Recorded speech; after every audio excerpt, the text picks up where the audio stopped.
7 అధ్యాయాల వివరణ మనం చూడగలిగాం. ఈ రోజున లేవీ కాండము 8వ అధ్యాయం యొక్క వివరణలోకి మనం వెళ్తూ ఉన్నాం. ఈ లేవీ కాండము 8వ అధ్యాయం 36 వచనాలు ఉన్నాయి. 8వ అధ్యాయంలో ప్రాముఖ్యంగా అసలు 8వ అధ్యాయం యొక్క ఉద్దేశం ఏంటి తెలియాలి. ఈ 8వ అధ్యాయంలో ఇంతవరకు కూడా 5 అధ్యాయాల్లో బలులు విన్నాం. మొదటి 5 అధ్యాయాల్లో 5 రకాల బలులు చెప్పారు దేవుడు. 6, 7 అధ్యాయాల్లో ఆ బలులు ఏ విధంగా అర్పించాలో తెలియజేశారు. ఇప్పుడు బలులు తెలియజేశాడు, బలులు ఎలా అర్పించాలో తెలియజేశాడు దేవుడు. ఇప్పుడు ఆ బలులు అర్పించే వాళ్ళు ఎవరు? యాజకులు. అంటే యాజకులు ప్రతిష్ఠించడం. ముందుగా బలి ఎలా అర్పించాలో, ఏ రకమైన బలులు అర్పించాలో తెలియజేసిన దేవుడు ఆ బలులు అర్పించే వ్యక్తులను ఇప్పుడు ఏర్పాటు చేస్తున్నాడు ఈ అధ్యాయంలో. అందుకే ఈ 8వ అధ్యాయం ఉద్దేశం ఏంటంటే అహరోనును అతని కుమారులను యాజకులుగా ప్రతిష్టాపన, అంటే ప్రతిష్ఠిస్తున్నాడు దేవుడు. ఇప్పుడు చూడండి ఎంత అద్భుతంగా ఉందో. ఇప్పుడు ఆ బలులు అర్పించే యాజకులైన అహరోను గారిని అతని కుమారులను దేవుడు ప్రతిష్ఠిస్తున్నాడు మోషే గారి ద్వారా. ఇదంతా కార్యక్రమం జరిగించేది ఎవరు అంటే మోషే. అంటే మోషే గారే అహరోనును ఒక యాజకుడిగా, అలాగే ఆయన పిల్లలను కూడా యాజకులుగా ప్రతిష్ఠించే వ్యక్తి మాత్రం మోషే గారు. కాబట్టి ఈ 8వ అధ్యాయంలో యాజకులు వారి ప్రతిష్టాపన విధానం ఏంటో ఒక్కసారి మనము ఆలోచించడానికి ముందుగా ఈ 8వ అధ్యాయం 36 వచనాల్లో 6 భాగాలు రాశాను నేను. మొదటి భాగము చూడండి.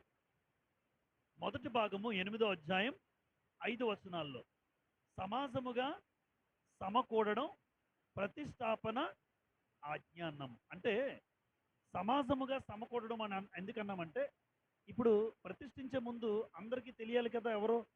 అందుకని ఇశ్రాయేల్ అందరినీ ఒక దగ్గర రమ్మని చెప్పి వాళ్ళందరినీ సమాజంగా కూర్చోబెట్టి, ఇగో దేవుడు అహరోనును అతని పిల్లలను దేవుడు ప్రతిష్ఠించుకున్నాడు అని అందరికీ తెలియజేసి వాళ్ళకి యాజకులుగా ప్రతిష్టాపన అందరి కళ్ళెదురుగా జరగాలి. మళ్ళీ మిమ్మల్ని ఎవరు ఏర్పాటు చేసుకున్నారు అని ఎవరు అనకుండా అందరినీ పిలవమంటాడు దేవుడు. అందరిని పిలిచి వారిని వారెదురుగా ప్రతిష్ఠించు అని 5 వచనాలు. 6 నుండి 9 వచనాలలో అయితే అందరినీ పిలిచారు కదా. ఇప్పుడు వాళ్ళ ఎదురుగానే అహరోనుకి అతని పిల్లలకి ఏం చేయిస్తాడంటే మోషే స్నానం చేయిస్తాడు. మోషే స్నానం చేయించి వాళ్ళకి వస్త్రధారణ అనేది చేస్తాడు. అంటే ఏ బట్టలు ధరించుకోవాలి యాజకుడు? అందరిలాగా ధరించుకోడు. యాజకుడికి ఒక వస్త్రధారణ ఉంటుంది. అది 2వ భాగం. 3వ భాగంలో మరి వస్త్రధారణ అయిపోయింది, స్నానం చేయించారు. ఇప్పుడు అభిషేకం. అభిషేకం ఈ అభిషేక తైలాన్ని తయారు చేసి ఒక తైలం ఉంటుంది. ఆ నూనె బుర్ర మీద పోస్తారు, తల మీద. ఇలా తల మీద పోసి వాళ్ళు ఆ మందిరంలో అభిషేక తైలం పోస్తారు. అలాగే బలిపీఠం మీద ప్రాముఖ్యంగా అహరోను తల మీద ఈ అభిషేక తైలాన్ని పోస్తారు. అంటే అహరోను అభిషేకించబడ్డాడు అన్న ఉద్దేశం చూస్తాం ఇక్కడ. 4వ భాగంలో బలులు అర్పించుట. అంటే ఇప్పుడు బలులు ఎవరి కోసం అర్పించబడాలి తెలుసమ్మా? అహరోను కోసమే, అహరోను కుమారుల కోసమే. ఎందుకు? మొట్టమొదటిగా యాజకుడిలో ఏముండకూడదు? పాపం ఉండకూడదు. ఎందుకంటే రేపు పొద్దున్న అందరూ వస్తారు నీ దగ్గరికి. అందరి కోసం మీరేం చేయాలి? బలి అర్పించాలి. అందరి కోసం బలి అర్పించే ముందు మీకు మీరుగా మీ పాపాలు ఉండకూడదు. చూసారా? అభిషేకం చేయబడిన తర్వాత ఎవరు అహరోను పాపాలు వాళ్ళ పిల్లల పాపాలు పోవడానికి 3 రకాల బలులు అర్పించాలి. దేవుడు చెప్తాడు 3 రకాల బలులు. అది 4వ భాగంలోను అలాగే 5వ భాగంలోను 3 రకాల బలులు చూస్తాం ఇక్కడ. చివరి భాగంలో 7 రోజుల ప్రతిష్టా కాలము. అంటే వాళ్ళు అహరోను అతని పిల్లలు 7 రోజులు మందిరం దగ్గర ఉండిపోవాలి. 7 రోజులు ప్రత్యక్ష గుడారం దగ్గరే ఉండిపోవాలి. బయటకు రాకూడదు. ఇంటికి వెళ్తాము ఒకసారి చూసి వస్తాము అనడానికి అవకాశం లేదు. ఎందుకంటే ప్రతిష్ఠించబడిన యాజకులు 7 రోజులు కూడా ఆ ప్రత్యక్ష గుడారము ద్వారము వద్ద ఉండిపోవలసిందే. అక్కడే ఉండాలి 7 రోజులు. ఆ 7 రోజులు ఉంటేనే చూడండి, లోకంలో అన్యులు హైందవ సహోదరులు 40 రోజులు, 15 రోజులు, 30 రోజులు అన్నివి ఇగో ఇన్నుండే. అంటే ప్రారంభం దేవుడు ఎప్పుడో తెలియజేశాడు. కానీ పలానా రోజులు అనేది మనుషులు నిర్ణయించుకున్నారు. కానీ ఈ యాజకులుగా నిర్ణయించబడిన అహరోను అని పిల్లలు 7 రోజులు ఖచ్చితంగా ఎక్కడ ఉండాలి? ప్రత్యక్ష గుడారము దగ్గర ఉండిపోవాలి. అది ఈ చివరి భాగంలో చూస్తాం. కాబట్టి ప్రారంభ భాగానికి వెళ్ళిపోదాం సమయాన్ని బట్టి. లేవీకాండము 8వ అధ్యాయం మొదటి 5 వచనాలు ముందుగా చదువుకుందాం. చూడండి. మరి యెహోవా నీవు అహరోనును అతని కుమారులను వారి వస్త్రములను అభిషేక తైలమును పాప పరిహారార్థ బలిరూపమైన కోడెను 2 పొట్టేళ్లను, గుర్తుపెట్టుకోండి అమ్మా, ఎన్ని? ఒక కోడె 2 పొట్టేళ్ళు, ఒక కోడె 2 పొట్టేళ్లను, గంపెడు పొంగని భక్ష్యములను తీసుకుని ప్రత్యక్షపు గుడారం యొక్క ద్వారమునొద్దకు సర్వ సమాజమును సమకూర్చుమనగా. ఎందుకంటే రహస్యంగా చేయకూడదు. ఏదైనా ఏ నిర్ణయం అయినా చూడండి, నలుగురికి తెలియసేటట్టు చేయడం మంచిది. అందులోనే సంఘం అనేసరికి అది అందరికీ తెలిసినట్టు చేయడం మంచిది. ఏదో ఒక రోజున మీరే చేసేసారు, మాకెక్కడ చెప్పారు అన్న ఆలోచన కూడా వస్తుంది. జనరల్గా అంటారు, ఒక మాట పడకుండా ఉండాలి అంటే మోసేతో దేవుడు ఏమంటే అందరికీ తెలిసేటట్టుగా సమాజం అందరినీ రమ్మనండి. వాళ్ళ కళ్ళెదురుగానే మరలా ఏమంటారు, మీ అన్నని ఏర్పాటు చేసుకున్నాను అంటారు, వాళ్ళ పిల్లలకి అవకాశం ఇచ్చారు అంటారు. అలా కాదు, దేవుని ఏర్పాటు అని అందరికీ తెలిసేటట్టుగా అందరు అంగీకారంతో ఈ కార్యక్రమం నువ్వు చేయాలి మోసే. చూసారా, సర్వ సమాజమును సమకూర్చుమనగా. 4, యెహోవా మోసేకు ఆజ్ఞాపించినట్లు అతడు చేసెను. సమాజము ప్రత్యక్షపు గుడారం యొక్క ద్వారమునొద్దకు కూడిరాగా మోసే సమాజముతో చేయవలనని యెహోవా ఆజ్ఞాపించిన కార్యము ఇదే అనెను. చూసారమ్మా, ఎప్పుడు అందరికీ చెప్పి చేయాలి. ఎవ్వరి గురించి రహస్యంగా ఏ కార్యక్రమాలు, అందులో మందిర కార్యక్రమాలు, ఒకవేళ నీ పర్సనల్ అనుకోండి ఇబ్బంది లేదు, ఎన్ని చేసుకున్నా మనకి ఎవరు అడగరు. కానీ మందిరం దగ్గరికి వచ్చేసరికి, సంఘ కార్యక్రమం అనేసరికి అవి ఖచ్చితంగా సంఘం అంతటికి తెలియాలి. వాళ్ళు ఆ రోజు రాకపోతే మనం ఏం చేయలేము, కానీ సంఘం అంతటికి చెప్పామా లేదనేది ప్రాముఖ్యం. అంతేగాని ఆ రోజు వాళ్ళు రాకుండా మాకు మీరు ఎక్కడ చెప్పారో అనడానికి అవకాశం లేదు. అది ఎవరు అంగీకరించరు కూడా. అందుకని సంఘముగా అందరూ కూడుకున్నప్పుడు సంఘం యొక్క నిర్ణయాలు తెలియజేస్తే భవిష్యత్తులో ఏ ఇబ్బందులు రావు. లేదంటే స్వార్థంగా నిర్ణయాలు తీసుకున్నట్టుగా కొంతమంది అనుకుంటారు. రైట్. కాబట్టి మోసే సమాజముగా సమకూర్చాడు. ఇగో అన్నదమ్ములందరినీ కూడా, అన్న కుమారులందరినీ కూడా ప్రతిష్ఠించడానికి సిద్ధపడుతున్నాడు. ఇంకొక విషయం అమ్మా, ఇక్కడ ఈ లేవీకాండం 8వ అధ్యాయము జాగ్రత్తగా వినండి. లేవీకాండం 8వ అధ్యాయము ఈరోజు మనం చదువుతున్నాం కదా. ఈ అధ్యాయములో యాజకుడు ఆచరిస్తాడు, ఇప్పుడు చేయిస్తాడు ప్రత్యక్షంగా. కానీ ఇది ఆచరించక ముందే నిర్గమకాండం 29వ అధ్యాయంలో దేవుడు చెప్పేశాడు ఈ మాటలు. ఒకసారి చూడండి, అందరూ వెళ్ళి నిర్గమకాండం 29వ అధ్యాయం. అక్కడ కేవలం మాటలు చెప్పాడు. మరి 8వ అధ్యాయం ఏంటంటారు ఇప్పుడు? ఆచరణలో పెట్టడం. అమ్మ, చెప్పడం వేరు, చేయడం వేరు. చెప్పడం ఎక్కడ చెప్పాడు? ఇప్పుడు అర్థమవుతుంది అందరికీ. నిర్గమకాండము 29లోనే చెప్పేస్తాడు, కానీ పని ఎప్పుడు మొదలవుతుంది? లేవీకాండము 8వ అధ్యాయం. అంత వ్యత్యాసం చూడండి ఎంత బాగుందో. చదువుతాం 29వ అధ్యాయం నిర్గమకాండం ప్రారంభ 4 వచనాలు చదువుతాం చూడండి. 29వ అధ్యాయం. వారు నాకు యాజకులగునట్లు వారిని ప్రతిష్ఠించుటకు నీవు వారికి చేయవలసిన కార్యం ఏదనగా ఒక కోడె దూడ, కలంకం లేని 2 పొట్టేళ్ళు. చూసారా కనెక్షన్ చూడండి. ఒక కోడె దూడ, 2 పొట్టేళ్ళు. యాజకులు ప్రతిష్ఠించే విధానం 29 నిర్గమకాండం మనం చదివేస్తాం, చరిత్ర మనం చూసాం. అంటే 29వ అధ్యాయంలోనే ఎలా ఉండాలో, ఎవరిని చెయ్యాలో, ఎలా చేయాలో చెప్పేశాడు. ఇప్పుడు లేవీకాండం 8వ అధ్యాయం ఏంటి అని ఎవరైనా అడిగితే, లేవీకాండం 8వ అధ్యాయంలో వారు ఆచరిస్తారు. ఇప్పుడు వారు ఎలా పాటిస్తారో మనుషులు ప్రాక్టికల్గా చేస్తారు. ఇక్కడ ఆ రోజు చెప్పాడు 29లో, ఇప్పుడు చేస్తారు, ఆచరణలో పెడతారు. 4వ వచనం 29:4. మరియు నీవు అహరోనును అతని కుమారులను ప్రత్యక్షపు గుడారం యొక్క ద్వారము దగ్గరకు తీసుకుని వచ్చి నీళ్లతో వారికి స్నానము చేయించి ఆ వస్త్రములను తీసుకొని అన్నాడు. చూసారమ్మా, అంటే నిర్గమకాండం 29వ అధ్యాయంలో ఒక యాజకుడిని ఏర్పాటు చేసుకున్నప్పుడు ఏమేమి చేయాలో మోసేకి దేవుడు చెప్పారు. ఇప్పుడు మోసే ఏం చేస్తున్నారంటే లేవీకాండం 8వ అధ్యాయంలో సమాజం అందరిని పిలిచి, బాబు దేవుడు ఏర్పాటు చేసుకున్న యాజకులు అహరోను, ఆయన కుమారులు, ఇగో వీరిని ఇప్పుడు మీ అందరి కళ్ళ ముందు దేవుడు ఏదైతే నాకు నిర్గమకాండం 29వ అధ్యాయంలో చేయమని చెప్పాడో ఆ కార్యక్రమం మీ కళ్ళ ఎదురుగా ఇప్పుడు లేవీకాండం 8వ అధ్యాయంలో నేను చేస్తున్నాను అని చూపించాడు. అది ఆచరణలో పెట్టడం. రెండో భాగం. 8వ అధ్యాయం 6 నుండి 9 వచనాలు చదవండి. కడగడం మరియు వస్త్రధారణ. కడగడం అంటే స్నానం చేయించడం అని అర్థం. శుద్ధీకరణ అన్న మాట వాడారు. కాబట్టి కడగడం మరియు వస్త్రధారణ. ఎవరిని కడగాలి? మోసే ఎవరిని కడగాలి? అహరోనును అతని కుమారులను కడగడం అంటే స్నానం చేయించడం. ఈ స్నానాన్ని మనం కొత్త నిబంధనలు ఏమంటామంటే బాప్తిస్మము. ఇప్పుడు కడగడం అనే మాటకు ఏది వాడతాం? పాపాలు కడుక్కోవడం. గమనించండి, ఇక్కడ కడగబడ్డము అనగానే బాప్తిస్మము కొత్త నిబంధన. ఆ రోజు మోసే ఎవరినైతే యాజకులుగా దేవుడు ఏర్పాటు చేశాడో ఆ అహరోను గారిని ఆయన కుమారులను దగ్గరుండి స్నానం చేయిస్తాడు. చదవండి ఒక మాట చూడండి. తర్వాత చూడండి ఒకసారి 8వ అధ్యాయం 6 నుండి 9 వచనాలు.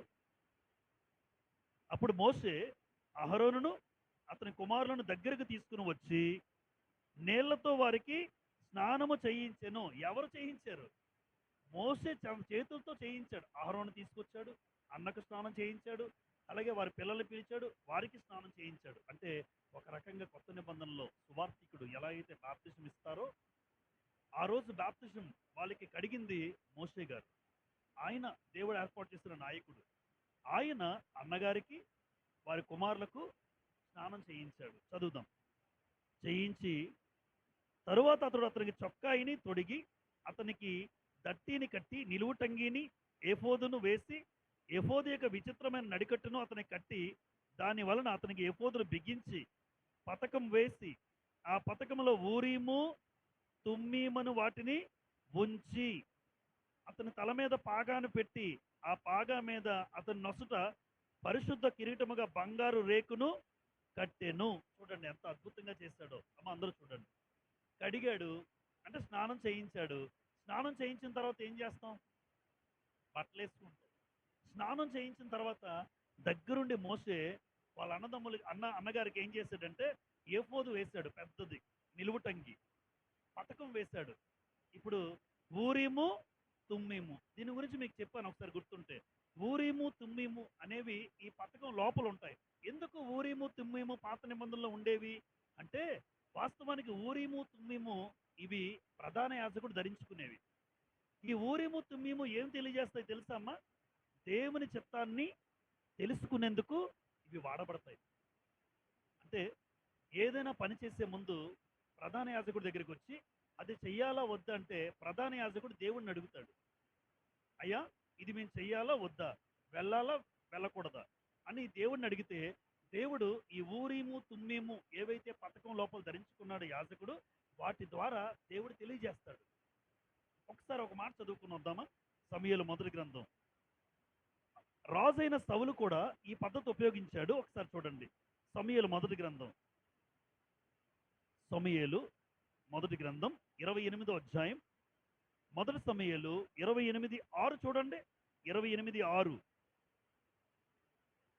5 నుండి చదువుదాం. 5 నుండి. సౌలు ఫిలిస్తీన్ల దండును చూచి మనస్సునందు భయకంపములు నొంది. సౌలుకి ఏమైందమ్మా? ఎందుకు? ఫిలిస్తీన్లు అనే శత్రువులు ఏమయ్యారు? వాళ్ళ మీదకి వస్తున్నారు. ఎప్పుడైతే సౌలు మీదకి ఫిలిస్తీన్లు వస్తున్నారో తర్వాత చూడండి 6వ వచనం. యెహోవా యొద్ద విచారణ చేయగా యెహోవా స్వప్నము ద్వారానైనను ఊరీము ద్వారానైనను అన్న మాట చూస్తారా? అండర్లైన్ చేయండి. అంటే ఇప్పుడు ఊరీము అనేది ఒక యాజకుడి దగ్గర ఉంటుంది. యాజకుడిని పిలిపిస్తాడు సౌలు. అంటే స్వప్నము ద్వారా అయినా దేవుడు తెలియజేయాలి. లేదంటే ఇగో ఆ ప్రధాన యాజకుడు ఏం ధరించుకుంటాడు? ఊరీము. అంటే ఊరీము ద్వారా ఏం తెలుసుకోవచ్చు? ఇప్పుడు ఫిలిస్తీన్లు అనే వాళ్ళు వస్తున్నారు. ఇప్పుడు వాళ్ళ దగ్గర నుంచి మేము ఎలా ఎదిరించాలి, ఎలా తప్పించుకోవాలి, మాకు దయచేసి ఆలోచన దయచేయమని ఖచ్చితంగా సౌలు ప్రధాన యాజకుడు ఆ కాలంలో ఉన్న వ్యక్తి దగ్గరికి వెళ్ళి ఈ ఊరీము దగ్గర నుంచి అడుగుతాడు. అంటే దేవుని చిత్తమా కాదా అని తెలుసుకోవడానికి ఏది వాడతారు? ఊరీము తుమ్మీము. ఈరోజు దేవుని చిత్తమా కాదా తెలుసుకోవడానికి ఈరోజు ఊరీము తుమ్మీము సేవకుల దగ్గర లేవు. ఏ సేవకుడి దగ్గర ఉండవు. ఆ రోజు సేవకుడు యాజకుడి దగ్గర ఉన్నాయి. ఈ రోజు ఊరీము తుమ్మీము ధరించుకుని మేము తిరగం. ఈ రోజు ఊరీము తుమ్మీము ఏది అంటే దేవుని వాక్యం. ఇది చెయ్యొచ్చా చేయకూడదా అని ఏం తెలియజేస్తుంది తేటగా మనకి? వాక్యమే. ఒక ఆవిడ చాలా సందర్భాల్లో ఒక సందర్భంలో అడిగిన సందర్భం ఏంటంటే, మా పాపకి సంబంధం చూస్తున్నాను. ఆవిడ క్రైస్తవురాలు. మా పాపకి సంబంధం చూస్తున్నాను. ఇప్పుడు ఒక అన్య సంబంధం వచ్చిందట. అన్యుడు దేవుని నమ్ముకోలేని సంబంధం వచ్చింది. అది దేవుని చిత్తమా కాదా అని రాత్రంతా పోరాటం చేసి ప్రార్థన చేస్తున్నట. అది పద్ధత? అసలు అది పద్ధతేనా? దేవుడి చిత్తమో కాదని తెలుసుకుంటుందట ఈవిడ. అవసరం లేదు, ఇప్పుడు సింపుల్గా చెప్పచ్చు. విశ్వాసికి అవిశ్వాసితో పాలెక్కడది అని రాయించాడు దేవుడు. అంటే విశ్వాసికి అవిశ్వాసతో పొత్తుండదు, జత ఉండదు. అది దేవుడు రాయించాడు. ఇప్పుడు మరలా నువ్వు దేవుని చిత్తాన్ని, అందుకే ఈరోజు ఊరీము తుమ్మీము ఆ ప్లేస్లో ఏమొచ్చింది మనకి? వాక్యం. ఈ వాక్యం చెప్తుంది అది చెయ్యొచ్చా చేయకూడదా, అలా చేయొచ్చా చేయకూడదని ఈరోజు వాక్యం. ఆ రోజు పాత నిబంధన కాలంలో ప్రధాన యాజకుడి దగ్గర ఏముండేది? ఊరీము. ఈరోజు ప్రతి సేవకుడు, ప్రతి విశ్వాస చేతులు ఏముంది? వాక్యం ఉంది. ఈ వాక్యం చెప్తుంది ఇది దేవుని చిత్తమా కాదా, ఇది చెయ్యొచ్చా చేయకూడదా అని వాక్యం తెలియజేసిన మళ్ళీ రాత్రంతా నువ్వు పోరాటం చేయడం ఏంటి? అన్యుడికి ఇస్తానని ఉద్దేశం అంటే వాళ్ళు బాగా ఉన్నారనుకోండి, సౌండ్ పార్టీ అనుకోండి, అప్పుడు ఇలాంటి ఆలోచనలు వస్తాయి. ఎందుకంటే వదులుకోవడం ఆలోచన లేక ఇది దేవుని చిత్తమేమో అంటారు. అసలు అన్యుడి దగ్గరికి వెళ్ళడం దేవుని చిత్తమే కాదు. అన్యుల సంబంధాలు చూడటం ఒక క్రైస్తవులు దేవుని చిత్తమే కాదు. దాని వల్ల నువ్వు కనిపెట్టడం ఏంటి? ఏదో అంటే తెలివితేటలు. ఎట్టి పరిస్థితుల్లో అది కాదు. కాబట్టి వస్త్రధారణ ఎప్పుడైతే కడగబడ్డారో, కడగబడిన తర్వాత ఏం వేశారన్నావు? వస్త్రాలు. ఈ వస్త్రాలు ధరింపజేశాడు. ఈరోజు క్రైస్తవులుగా మనం కూడా అపోస్తుల కార్యములు ఒక్కసారి అపోస్తుల కార్యములు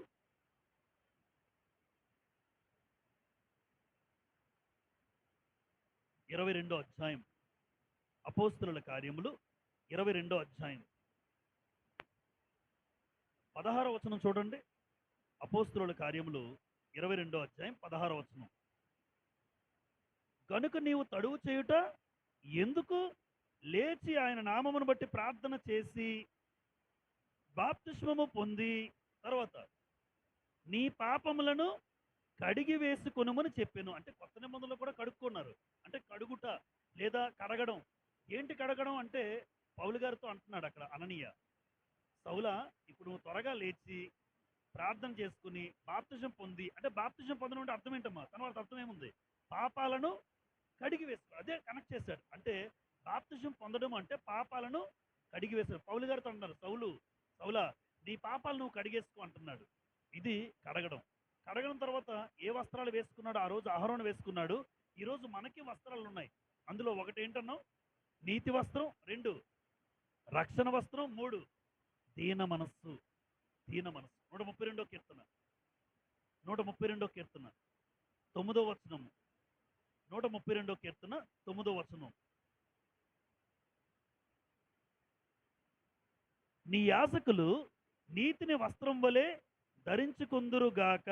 యాజకులు ఏ వస్త్రాన్ని ధరించుకుంటారు ఈ రోజున క్రైస్తవులు? నీతి వస్త్రం. అంటే నిన్ను చూస్తే నీతి కలిగిన బ్రతుకు కనబడాలి ఎదుటివాడికి. మరి ముఖ్యంగా దేవుడు ఎంత నీతిగా బ్రతుకుతున్నారా నా బిడ్డలు అనుకోవాలి దేవుడు. అంటే ఒక యాజకుడికి ఏ వస్త్రం ఉండాలి ఈరోజు? వస్త్రధారణ నీతి. 16వ వచనం.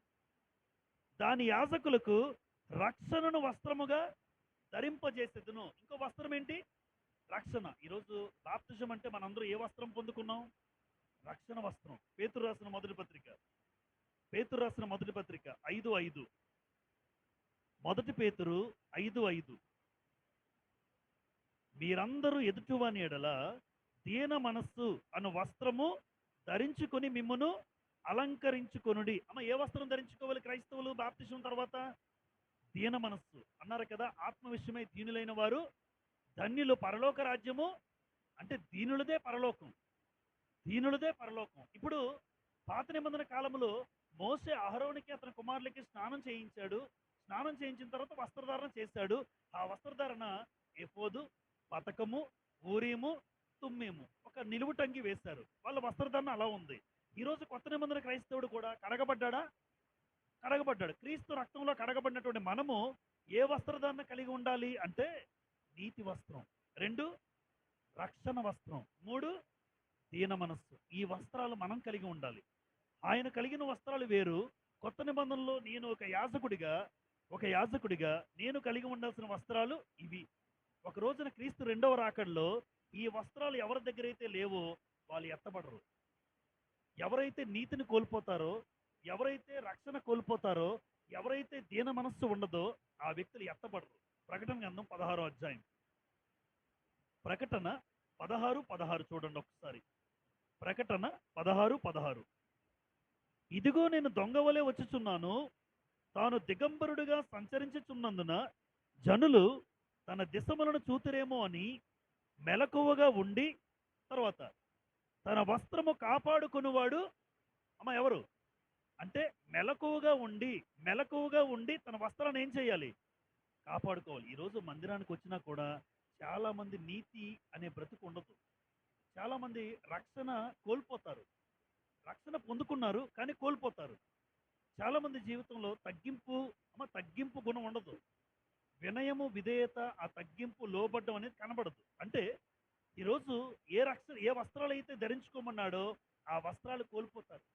కానీ ఏమన్నాడు? మెలకువగా ఉండి క్రైస్తవులు తమ వస్త్రము కాపాడుకునేవాడు ధన్యుడు. కాబట్టి ఈ రెండో సందర్భంలో పాత నిబంధన కాలంలో యాజకులు ఏవైతే వస్త్రాలు ధరించుకున్నారో, కొత్త నిబంధన యాజకులుగా మనందరం నీతి వస్త్రం పోగొట్టుకోకండి, రక్షణ వస్త్రం పోగొట్టుకోకండి, అలాగే దీన మనస్సు అనే వస్త్రం కూడా మనకు కనబడాలి. ఎదుటివాడికి ఎంత తగ్గించుకుంటాడ్రా ఈయన అన్న ఉద్దేశం ఎదుటివాడికి కనబడాలి. అంటే ఒక యాక్టింగే కాదు, అది మనస్ఫూర్తిగా, వ్యక్తిత్వపరంగా, హృదయపూర్వకంగా ఆ దీన మనస్సు అనేది మనకు అలవాటు చేసుకోవాలి. ఆ తగ్గింపు గుణం అనేది అలవాటు చేసుకోవాలి. కాబట్టి ఇది కడగబడ్డం, అనంతరం ఏంటి? వస్త్రధారణ. నెంబర్ 3. ఇప్పుడు ఎప్పుడైతే కడగబడ్డాడో, వస్త్రాలు వేసుకున్న తర్వాత వెంటనే ఆ వ్యక్తిని ఏం చేస్తాడు? మోషే అభిషేకం చేస్తాడు. ఇప్పుడు లేవీకాండం 8వ అధ్యాయం 10 నుండి 13 వచనాల్లో ఏముందంటే అభిషేకము. చూడండి, అభిషేకం మంచి పేరు, అభిషేక్. 8వ అధ్యాయం 10వ వచనం. మరియు మోషే అభిషేక తైలమును తీసుకుని మందిరమును దానిలో ఉన్న సమస్తమును అభిషేకించి వాటిని ప్రతిష్ఠించెను. అతడు దానిలో కొంచెం 7 మార్లు బలిపీఠం మీద ప్రోక్షించి బలిపీఠమును దాని ఉపకరణములన్నిటినీ, గంగాళమును దాని పీటను ప్రతిష్ఠించుటకై వాటిని అభిషేకించెను. మరియు అతడు అభిషేక తైలములో కొంచెం అహరోను తల మీద పోసి అతన్ని ప్రతిష్ఠించుటకై అతనిని అభిషేకించెను. చూసారమ్మా? అంటే ఇక్కడ 3 జాగ్రత్తగా వినండి. అభిషేకం అనేది అభిషేకించేటప్పుడు అదొక తైలం, అదొక నూనె. ఈ అభిషేక తైలాన్ని ముందు ఎక్కడ వేశారమ్మా? మందిరం.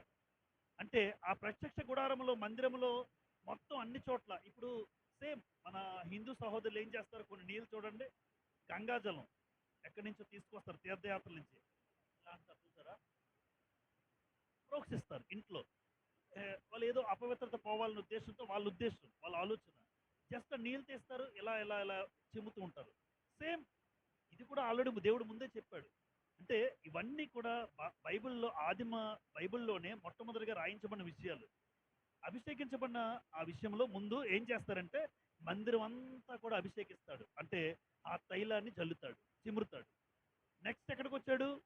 బలిపీఠం. ఎందుకంటే బలులన్నీ అర్పించేది ఏ స్థలంలో? ఇప్పుడు బలిపీఠం దగ్గర ఉన్న ఉపకరణాలన్నిటిని కూడా అభిషేకిస్తాడు. తర్వాత అభిషేకించే వ్యక్తి ఎవరు? ఆయన మీద కూడా అంటే మందిరంలో చిమ్మారు, ప్రోక్షించారు, బలిపీఠం మీద ప్రోక్షించారు. ఆ బలిపీఠం మీద అర్పించే వ్యక్తి ఎవరు? ఇప్పుడు బలులు అర్పించే వ్యక్తి అహరోను గనుక ఆయన మీద కూడా అభిషేక తైలం వేసేస్తారు. 133వ కీర్తన ఇదే మనం చదువుతాం, ఖండతా వాక్యం. సహోదరులు ఐక్యత కలిగి నివసించడం ఎంత మేలు, ఎంత మనోహరం అని చెప్తారు కదా. ఆ 133వ కీర్తన 1వ వచనం చదివాను, 2వ వచనం చూడాలి ఇప్పుడు మనం. 133:2. అది తల మీద పోయబడి అహరోను గడ్డం మీదుగా కారి అతని అంగీల అంచు వరకు దిగజారిన పరిమళ తైలం వలె ఉండును. అంటే మంచి వాసనతో. ఎక్కడి నుంచమ్మా?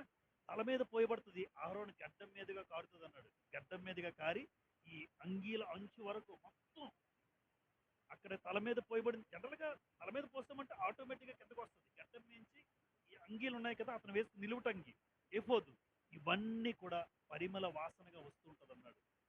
దీన్ని ఎలా మాట్లాడాడంటే సహోదరులు ఐక్యంగా ఉంటే ఎంత అందంగా ఉంటుందని చెప్తున్నాడు. ఆ వాసన, సహోదరులు ఐక్యత కలిగి ఉంటే ఎంత బాగుంటుందో, అహరోను మీద అభిషేక తైలం పోసినప్పుడు అంతే సువాసనగా ఉంటది. తల మీద పోయబడి గడ్డం మీదుగా కారి అతని అంగీల అంచు వరకు వస్తుందన్నాడు ఇక్కడ. ఇది అభిషేకం గురించి. అందుకే అభిషేకించబడినది చూడండి, అభిషేకింపబడినది దేవునికి ప్రతిష్ఠితం. ప్రతిష్ఠితం అన్న మాటకు అర్థం ఏంటంటే ఆ వ్యక్తి దేవుని కోసమే, దేవుని కొరకే బ్రతకాలి. ఎందుకంటే దేవుడు ఏర్పాటు చేసుకున్నాడు అహరోను గారిని, అభిషేకించబడ్డాడు గనుక. నిర్గమకాండం నిర్గమకాండం ఒక మాట, నిర్గమకాండం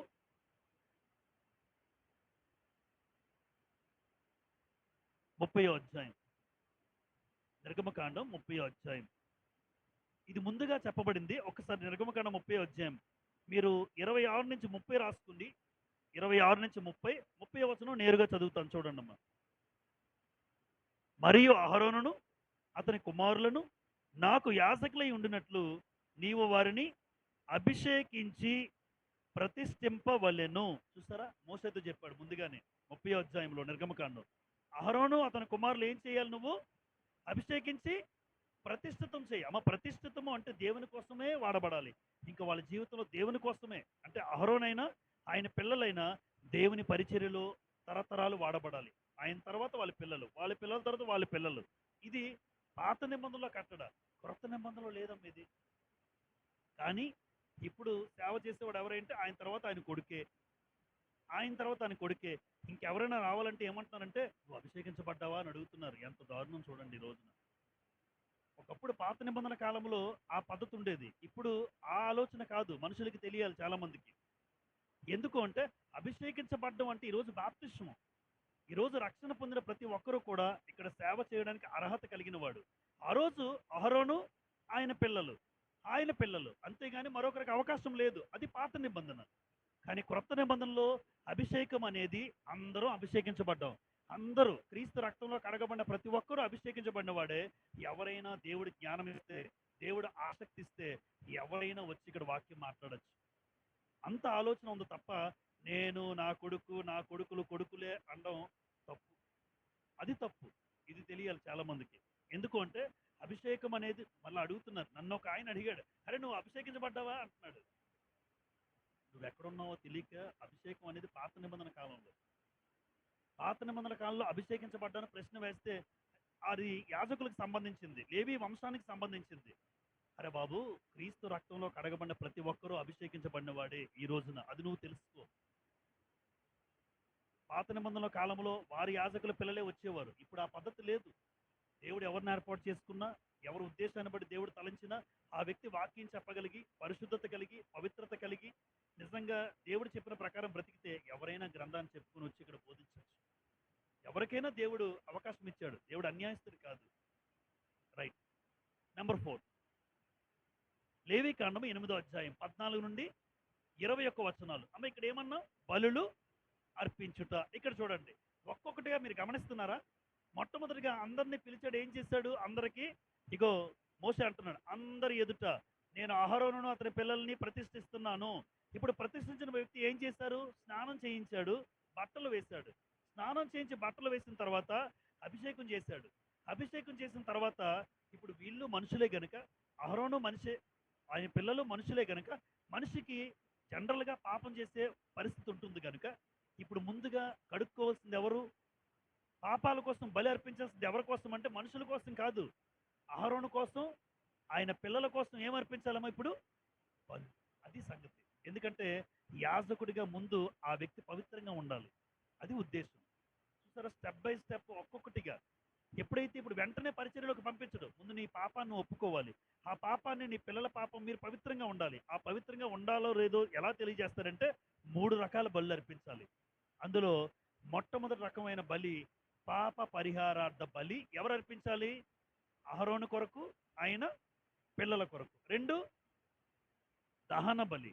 3 ప్రతిష్ఠిత బలి. ఈ 3 బలులు ఎవరైతే అభిషేకించబడ్డారో ఆ అహరోను కొరకు, ఆయన పిల్లల కోసం ఈ 3 రకాల బలు అర్పిస్తేనే వాళ్ళు పవిత్రంగా ఉంటారు అని దేవుడి ఉద్దేశం, దేవుడి ఏర్పాటు. చదువుదామా? 14వ వచనం 8వ అధ్యాయం. అప్పుడు అతడు పాప పరిహారార్థ బలిగా ఒక కోడెను తీసుకుని వచ్చెను. అహరోనును అతని కుమారులను పాప పరిహారార్థ బలి రూపమైన ఆ కోడె తల మీద తమ చేతులు ఉంచిరి. చూసారమ్మా, ఏముంచారు? ఒక కోడెని తీసుకొచ్చాడు, ఒక కోడె. ఆ కోడె మీద అహరోను చేతులు పెట్టారు, వాళ్ళ పిల్లలు కూడా చేతులు పెట్టారు. అంటే అర్థం ఏంటి? మాలో ఏమైనా పాపాలుంటే ఇగో మా పాపాల నిమిత్తము ఈ కోడె మీకు అర్పిస్తున్నాను తండ్రి. ఇప్పుడు ఆ అర్పించిన వెంటనే అహరోను ఆయన పిల్లల పాపాలు ఏమైనట్టు? తొలగిపోయినట్టు. మా కోసం ఇది బలైపోయింది. గమనిస్తున్నారా? మా పాపాల కోసం ఇది బలైపోయింది. ఎందుకంటే రేపొద్దున అందరూ పాపం చేసిన వాళ్ళందరూ కూడా ఇశ్రాయిల్లో వాళ్ళందరూ ఎవరి దగ్గరికి రావాలి? అహరోను దగ్గరికి రావాలి. ఆయన దగ్గరికి రావాలి అంటే ముందు అహరోను పవిత్రంగా ఉండాలి. ఒక యాజకుడు పవిత్రత లేకుండా మరొక వ్యక్తి కోసం యాజకత్వం చేయలేడు. చేసినా అది దేవుడు అంగీకరించడు. ఇప్పుడు మీరందరూ ప్రార్థన చేయమంటారు. నేనే పాపిగా ఉండి, నేనే పాపిష్టిగా బ్రతుకుతూ మీకోసం ప్రార్థన చేస్తే నా ప్రార్థన దేవుడే వింటాడు? నా బ్రతుకే పాపం బ్రతుకు, నా చూపే పాప చూపు, నేను ఇష్టానుసారంగా బ్రతుకుతూ బ్రదర్ ప్రార్థన చేయండి అని మీరు వచ్చినా నా ప్రార్థన దేవుడు వినడు. అందుకే ముందుగా నన్ను నేను పరిశీలించుకోవాలి. ముందుగా యాజకుడైన అహరోను దేవునికి పవిత్రంగా ఉండాలి. అలా పవిత్రంగా ఉండాలంటే యాజకుడైన అహరోనైనా ఆయన పిల్లల కోసం ముందుగా మీరు పాప పరిహారార్థ బలి అనేది అర్పించాలి. అప్పుడు మీరు అంగీకరించబడతారు. ఇది మొట్టమొదటి బలి. చదువుదాం.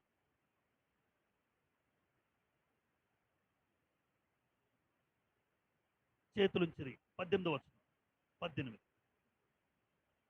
తరువాత అతడు దహన బలిగా ఒక పొట్టేలును తీసుకుని వచ్చినమ్మా, గుర్తున్నాయా? ఒక కోడే ఎన్ని పొట్టేళ్ళు? 2 పొట్టేళ్ళు. ఒక కోడె ఆల్రెడీ అయిపోయింది. అంటే ఒక కోడె ఏ బలిగా వాడారు? పాప పరిహారార్థ బలిగా కోడిని వాడారు. తర్వాత 2 పొట్టేళ్ళు ఉన్నాయి. ఎన్ని పొట్టేళ్ళు? 2 పొట్టేళ్ళు. మొదటి పొట్టేలు ఏ బలిగా వాడుతున్నారు ఇప్పుడు? దహన బలి. అంటే రెండో పొట్టేలు ప్రతిష్ఠిత బలిగా వాడుతారు. అలాగా. కాబట్టి దహన బలిగా పొట్టేలు వాడమన్నాడు. చదువుదాం ఆ మాట. 18వ వచనం అందరం ఒకసారి చూడండి. 8, 18. తరువాత అతడు దహన బలిగా ఒక పొట్టేలును తీసుకుని వచ్చెను. అహరోనును అతని కుమారులను ఆ పొట్టేలు తల మీద చేతులు, చూస్తారా? ఇందాక కోడి మీద చేతులు ఉంచారు. ఇప్పుడు రెండో బలి ఏంటంటే పొట్టేలు మీద. ఈ పొట్టేలు దేనికోసం? ఏ బలి? దహన బలి అన్నాడు. దహన బలి. మూడో రకమైన బలి కూడా చదివేద్దాం. చూడండి 22వ వచనం. 22. అతడు రెండవ పొట్టేలును అనగా ఈ ప్రతిష్ఠితమైన పొట్టేలును తీసుకుని రాగా అహరోను అతని కుమారులను ఆ పొట్టేలు తల మీద తమ చేతులుంచిరి. చూసారమ్మా ఎంత మంచిగా? అంటే దీని ఉద్దేశం చెప్తాను చూడండి. పాప పరిహారార్థ బలిగా కోడే, దహన బలిగా ఒక పొట్టేలు, ప్రతిష్ఠిత బలిగా రెండవ పొట్టేలు. గమనించారు? ఇప్పుడు ఈ మూడు కూడా ఎవరి కోసం అర్పించబడుతున్నాయి? అహరోను ఆయన పిల్లల కోసం. అంటే అహరోను ఆయన పిల్లలు మనుషులే గనక వారు యాజకులుగా దేవుడు ప్రతిష్ఠించబడినప్పుడు ముందుగా ఈ 3 రకాల బలులు అర్పించి అప్పుడు దేవుడు వాళ్ళని ఏర్పాటు చేసుకుంటాడు. అప్పుడు ఎవరి గురించైనా మీరు ప్రార్థన చేస్తే మీ ప్రార్థన దేవుడు వింటాడు. ఎందుకంటే ముందు మీరు పవిత్రంగా ఉండాలి. అహరోను ఆయన పిల్లలు. ఇది దేవుని ఏర్పాటు. మరి ఆ రోజు అహరోను, ఈరోజు ఎవరు? ఈరోజు ఎవరు? ఎవరమ్మా? యేసు ప్రభు వారు. అంతే కదా? ఆ రోజు అందరి కోసం పాపాల నిమిత్తం మేము పవిత్రంగా ఉండాలని బలు అర్పించారు అహరోను కోసం. మరి ఈరోజు మనందరి ప్రధాన యాజకుడు ఎవరు? మరి ఆయన కూడా ఎలా ఉండాలి? ఈరోజు పరిశుద్ధుడిగా ఉండాలి. ఉన్నారా? హెబ్రీ పత్రిక 7వ అధ్యాయం 26వ వచనం. ఎందుకంటే అహరోను మీరు ఎలాగైతే మీరు చూస్తున్నారో అంతకంటే శ్రేష్ఠుడైన యేసు ప్రభు గురించి మన మాట వినాలి. హెబ్రీ 7:26. హెబ్రీ 7:26. పవిత్రుడును, చూడండి, పవిత్రుడును, నిర్దోషియు, నిష్కల్మషుడును, పాపులలో చేరక ప్రత్యేకముగా ఉన్నవాడును, ఆకాశ మండలము కంటే మిక్కిలి హెచ్చైన వాడునైనా ఇట్టి ప్రధాన యాజకుడు మనకు సరిపోయిన వాడు. ఎవరికి? క్రైస్తవులకు. అంటే పాత నిబంధనలో యాజకుడిగా ఏర్పాటు చేసే వ్యక్తి బలులు అర్పిస్తే ఏమయ్యాడు? బలులు అర్పిస్తే ఆయన పవిత్రత.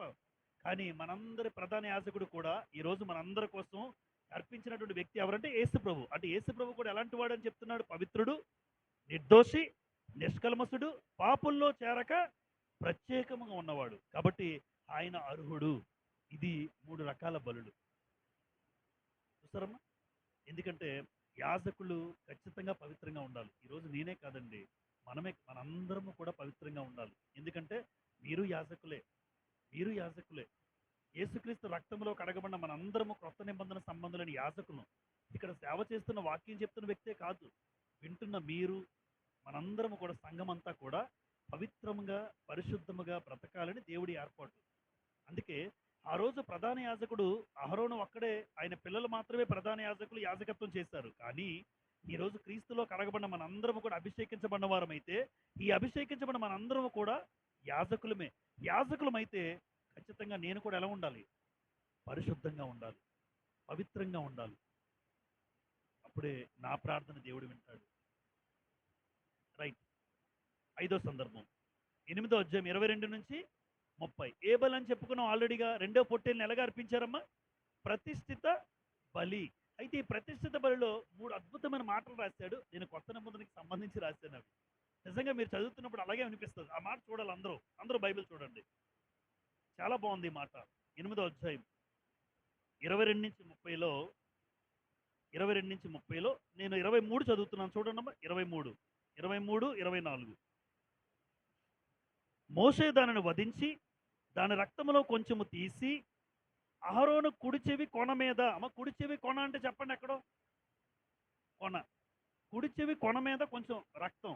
తర్వాత అతని కుడి చేతి బొటన వేలి మీద, అతని కుడి కాలి బొటన వేల మీద దాన్ని చమిరెను. చమరడం అంటే చల్లడం. 24.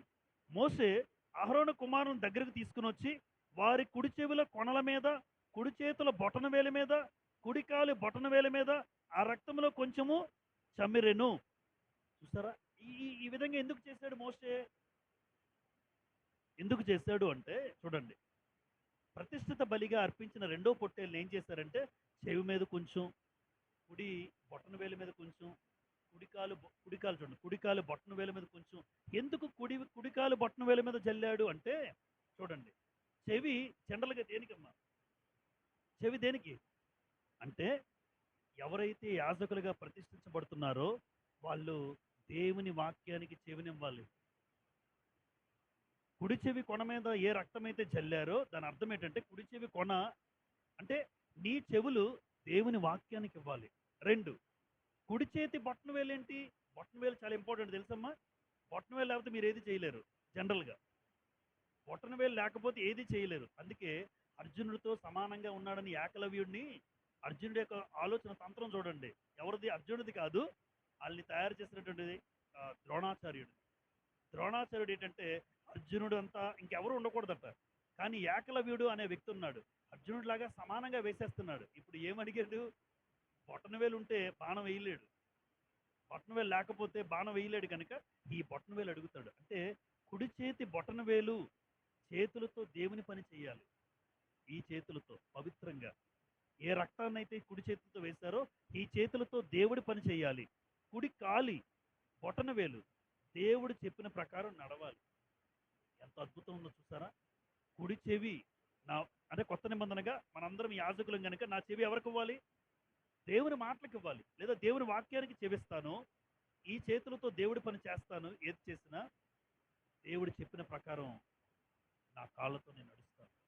దేవుడు చెప్పిన ప్రకారం అంటే వాక్య ప్రకారం నేను నడుస్తాను. ఎంత అద్భుతంగా ఉంది చూడండి పాత నిబంధన. అంటే కుడి చెవి కొన, కుడి బొటన వేలు, కుడి కాలు బొటన వేలు, కుడి చేతి బొటన వేలు, కుడి చెవి కొన. తిమోతికి రాసిన రెండో పత్రిక. కొంతమంది చెవులు ఇస్తారు కానీ ఎవరికి ఇస్తారో చూడండి. 2 తిమోతి 4వ అధ్యాయం 3-4. ఎందుకనగా జనులు హితబోధన సహింపక దురద చెవులు కలవారై. అమ్మ ఏ చెవులు? దురదొస్తే ఏం చేస్తారు?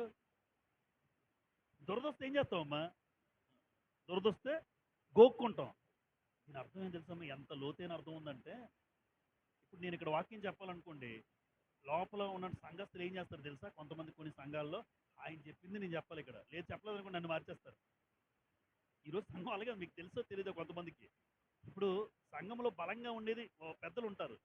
ఈ సంఘ పెద్దలు ఏం చేస్తారంటే, ఇప్పుడు వాక్యం చెప్పే వ్యక్తినే బాగా చెప్తున్నానని తీసుకొస్తారు. మళ్ళా చెప్పినప్పుడు ఎలా చెప్పాలి? మాకు అనుకూలంగానే చెప్పాలి, మాకు వ్యతిరేకంగా కానీ చెప్పాము నువ్వు ఉండవు, రేపటికి నీ స్థలంలో వేరేవాడు ఉంటాడు. అయ్యో అంత పెద్ద పని చేయకండి, మనోడు బతకాలి కదా. చూడండి ఎంత దిగజారిపోయిందంటే వ్యవస్థ. నిజం ఇలాగే ఉంది. వాళ్ళు మార్చేస్తారు. ఈయన ఎక్కడికో వెళ్ళి రోడ్డు మీద ఉండి, రోడ్డు మీద పడిపోతామన్న బాధతో, భయంతో వాళ్ళు ఏం చెప్పమంటే అంటే ఇప్పుడు దాని అర్థం ఏంటంటే వాళ్ళు ఎక్కడ గోకమంటే అక్కడ గోకాలి. ఇప్పుడు మీకు అర్థమై ఉంటుంది. వాడికి దురద ఎక్కడుందో అక్కడ గోకాలి. అంటే వాళ్ళు ఏం చెప్తే అదే చెయ్యాలి. అంత అర్థం ఉంది లోపల ఈ వాక్యంలో. అంటే దురద చెవులు కలవారాయి అంటే ఎక్కడ దురద ఉందో అక్కడే మనం గోక్కుంటాం. వాళ్ళకి ఏది అవసరమో అది వాళ్ళు చెప్తే అదే సేవకుడు వచ్చి ఇక్కడ చెప్పాలి. అంతకు మించి ఎక్కువ చెప్తే సేవకుడు ఉండడు ఇక్కడ. వాక్యం చెప్పిన ఉండడు. అలాంటి పరిస్థితి దిగజారిపోయి ఈరోజు సంఘాలు చాలా సందర్భాల్లో చాలా చోట్ల గట్టిగా గద్దించి చెప్తే మా కోసం చెప్పాడు అంటారు. అంటే అలాంటి పరిస్థితి ఉంది ఈ రోజున. అందుకే ఇక్కడ ఏమన్నారు చూడండి, జనులు హితబోధన సహింపక దురద చెవులు కలవారై తమ స్వకీయ దురాశలకు అనుకూలమైన బోధకులను తమ కొరకు పోగు చేసుకుని సత్యమునకు ఏమెవరు చెవి ఇయ్యక కల్పనా కథల వైపు తిరుగు కాలము వచ్చును. అంటే కథ చెప్పుకుని వెళ్ళిపోతుంటే పిట్ట కథలు భలే ఉందండి, బాగా చెప్పారండి, ఏనుగు వచ్చింది, తొండం వచ్చింది, ఇదే మళ్ళీ ఇక్కడికి వస్తాడు, ఇక్కడికి మళ్ళీ అక్కడికి వెళ్ళిపోతాడు, మళ్ళీ ఇక్కడికి వస్తుంటాడు. చాలా బాగా చెప్పారండి వాక్యం. ఏం చెప్పారండి? ఏనుగు తొండమే.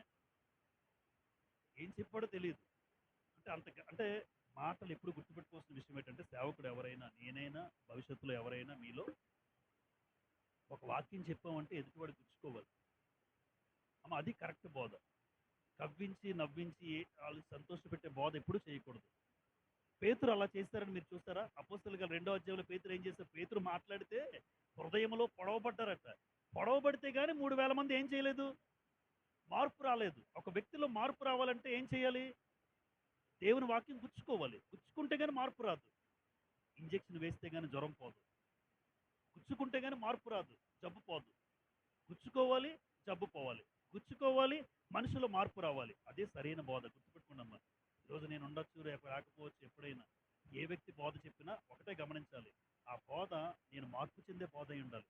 నేను మార్పు చెందే బోధ కాకపోతే ఆ బోధ సరైన బోధ కాదు. ఏదో చెప్తున్నాడంతే, మనుషులు మారరు గుచ్చుకోకపోతే. కాబట్టి చెవులు అన్నాడు ఇక్కడ. అందుకే దేవుని వాక్యానికి చెవినిద్దాం, చేతులతో దేవుని పని చేద్దాం, దేవుడు చెప్పిన ప్రకారమే నడవాలి. అందుకోసం కుడికాలు బొటనవేలు అన్నాడు, కుడి చేతి బొటనవేలు అన్నాడు, అలాగే కుడి చెవి కొన అన్నాడు.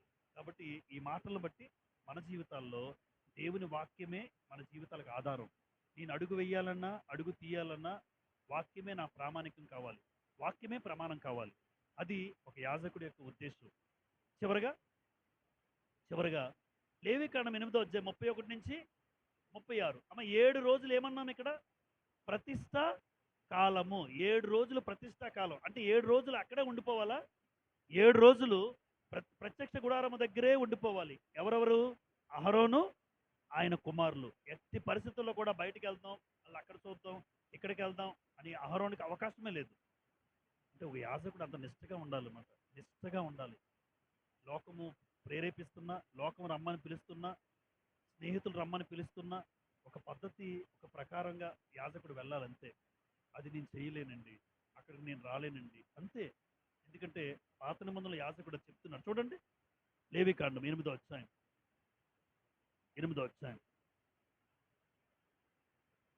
33. మీ ప్రతిష్ఠ దినములు తీరు వరకు 7 దినములు ప్రత్యక్ష గుడారం యొక్క ద్వారమునొద్దు నుండి బయలు వెళ్ళకూడదు. 7 దినములు మోషే మీ విషయంలో ఆ ప్రతిష్టను చేయుచుండును. 35. మీరు చావకుండునట్లు మీరు ప్రత్యక్షపు గుడారం యొక్క ద్వారమునొద్ద 7 దినముల వరకు రేయింబగళ్ళుండి యెహోవా విధించిన విధిని ఆచరింపవలెను. నాకు అట్టి ఆజ్ఞ కలిగెను. యెహోవా మోషే ద్వారా ఆజ్ఞాపించినవన్నీ అహరోనును అతని కుమారులను చేశారా, చేయలేదా? చేసిరి. చూసారా? అంటే చావకుండా 7 రోజుల వరకు ఎక్కడ ఉండాలి? ప్రత్యక్ష గుడారం ద్వారం దగ్గర ఉండాలి. ఒకవేళ బయటకు వస్తే ఏమవుతారు? వాళ్ళు చనిపోతారు. అంత కఠినంగా ఉంది చూడండి అమ్మ, అంత కఠినంగా ఉంది. 7 దినములు, 7 రాత్రులు, 7 పగళ్ళు, 7 రాత్రులు, 7 పగళ్ళు అక్కడే ఉండిపోవాలి. వాళ్ళు అక్కడే ఉండాలి. అప్పుడు యాజకుడిగా పరిపూర్ణంగా స్థిరపరచబడతాడు, సేవకుడిగా స్థిరపరచబడతాడు. ఆ వ్యక్తి 7 రోజులు ఎవరైతే ఉన్నారో, ఇగో చూసారా, ఈ కార్యక్రమాలన్నీ మరొకసారి చెప్పి ముగిస్తాను నేను. మొట్టమొదటిగా సమాజం అందరినీ పిలిచి ఏం చేస్తారు? 5 వచనాల్లో ఇగో దేవుడు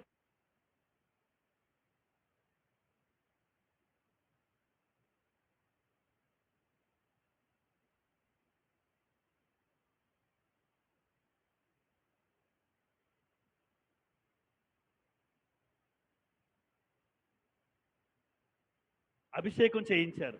ఈ అభిషేకము ఖచ్చితంగా ప్రతి ఒక్కరూ ఆ మందిరము, బలిపీఠము, అహరోను ఆయన కుమారులకు అభిషేకించబడ్డారు.